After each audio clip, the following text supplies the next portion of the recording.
Pada mulanya, Sabda sudah ada. Sabda ada bersama Allah. Dan Sabda adalah Allah. Sejak semula, Sabda ada bersama Allah. Segalanya dijadikan melalui Dia, dan dari segala yang ada, tak satu pun dijadikan tanpa Dia. Sabda adalah sumber hidup, dan hidup memberi terang kepada manusia.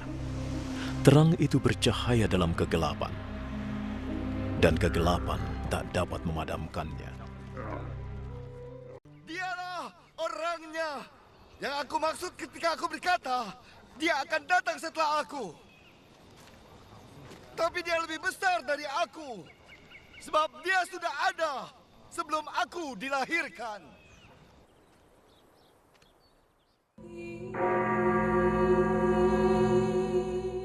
Sahabat Untayan Jiwa, bertemu kembali bersama kami. Semoga para sahabat tetap dalam keadaan sehat dan tetap bertumbuh di dalam iman.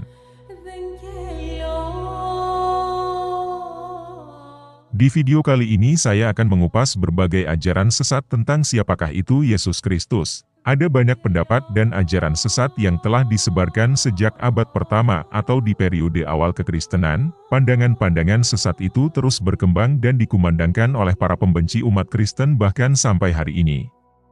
Hal inilah yang menyebabkan perlunya perihal ini diberitakan agar umat mendapatkan berita yang benar tentang Kristus, karena banyaknya pandangan dan ajaran sesat tersebut, maka video ini akan saya buat dalam banyak bagian atau part, agar bisa dikupas tuntas semuanya satu persatu.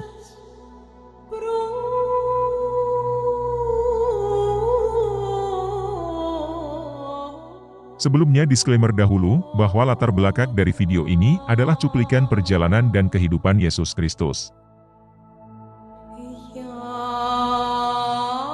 Ajaran sesat pertama yang akan kita bahas adalah adopsionisme, yaitu pandangan teologis kekristenan yang menyatakan bahwa Yesus Kristus diangkat menjadi anak Allah pada satu titik dalam kehidupannya, bukan sejak awal dikandung dan lahir di dunia. Menurut pandangan ini, Yesus adalah manusia biasa yang di kemudian hari diangkat oleh Allah menjadi anaknya, yaitu pada saat Yesus dibaptis oleh Yohanes Pembaptis, ataupun ada juga pendapat bahwa Yesus diangkat menjadi anak Allah pada saat kebangkitannya.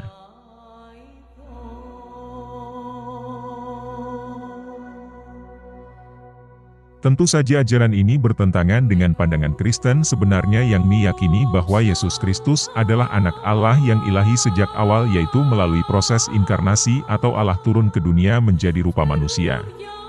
Adopsionisme ini jelas sesat karena bertentangan dengan konsep Trinitas dan sifat ilahi Yesus yang konsubstantial dengan Allah Bapa dan Roh Kudus.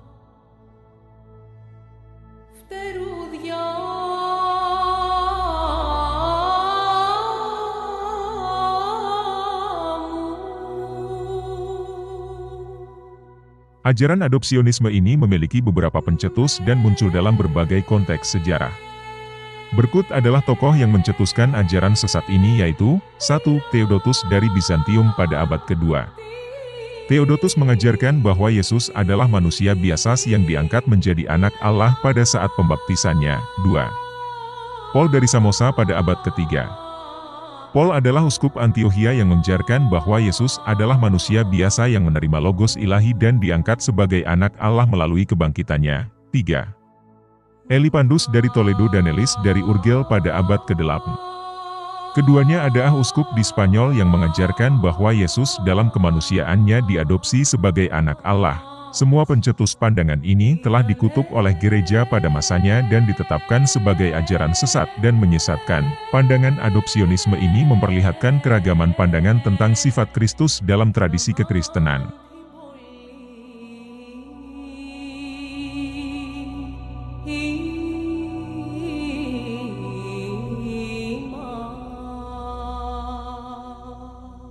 Dasar dari pandangan adopsionisme ini adalah berdasarkan interpretasi dari ayat-ayat di Alkitab.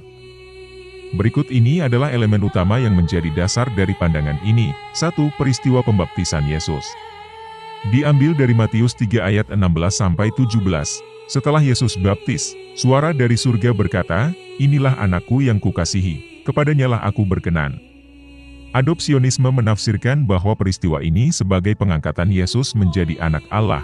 2. Kemanusiaan Yesus. Adopsionisme memiliki pandangan bahwa Yesus adalah sosok manusia yang memiliki pribadi yang unggul secara moral dan rohani sehingga akhirnya diangkat menjadi anak oleh Allah Bapa karena ketaatan dan kesalehannya. 3. Kebangkitan Yesus. Dalam Roma 1 ayat keempat, Paulus menulis bahwa Yesus dinyatakan sebagai anak Allah yang berkuasa oleh kebangkitannya dari antara orang mati. Peristiwa Yesus bangkit dan naik ke surga ini diinterpretasikan oleh pandangan adopsionisme sebagai peristiwa pengangkatan Yesus sebagai anak Allah. 4. Penolakan inkarnasi. Adopsionisme menentang adanya peristiwa inkarnasi Allah menjadi manusia. Sebaliknya mereka percaya bahwa Yesus menjadi anak Allah melalui proses adopsi bukan inkarnasi atau kelahiran di dunia. 5. Teks-teks Alkitab. Adopsionisme sering menggunakan tafsir-tafsir ayat Alkitab yang menjadi pendukung pandangan mereka, diantaranya adalah Kisah Para Rasul bab 2 ayat ke-36 yang menyatakan, "Jadi seluruh kaum Israel harus tahu dengan pasti bahwa Allah telah membuat Yesus yang kamu salibkan itu menjadi Tuhan dan Kristus." Adopsionisme menafsirkan ayat ini sebagai tindakan Allah mengangkat Yesus menjadi Mesias dan anaknya setelah kematian dan kebangkitan.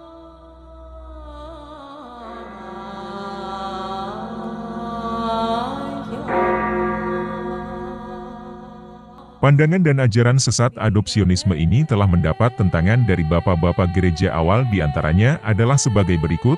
1. Irenaeus dari Lyon yang hidup pada tahun 130–202 Masehi. Irenaeus adalah teolog awal yang dikenal dengan karyanya Against Heresies atau melawan ajaran sesat. Ia menentang berbagai bentuk ajaran sesat termasuk adopsionisme. Ia menegaskan bahwa Yesus adalah Allah yang menjelma menjadi manusia dan menekankan kesatuan kodrat manusia dan ilahi dalam diri Kristus. 2. Tertullian yang hidup pada tahun 160–220 Masehi. Tertullian menulis karyanya, Ad versus Prasean, atau melawan Praseas. Ia membela doktrin Trintas dan menolak pandangan yang menganggap Yesus hanya manusia biasa yang diangkat menjadi anak Allah. 3. Hippolytus dari Roma yang hidup pada tahun 170–235 Masehi. Hippolytus adalah teolog dan penulis pada gereja awal yang salah satu karyanya adalah Refutation of All Heresies, atau sanggahan atas semua ajaran sesat. Ia menyanggah semua ajaran sesat dan menegaskan pandangan dan doktrin ortodoks tentang Kristus. 4. Athanasius dari Alexandria yang hidup pada tahun 296–373 Masehi. Athanasius merupakan bapak gereja yang berpengaruh dalam mempertahankan doktrin Trinitas pada masa lalu.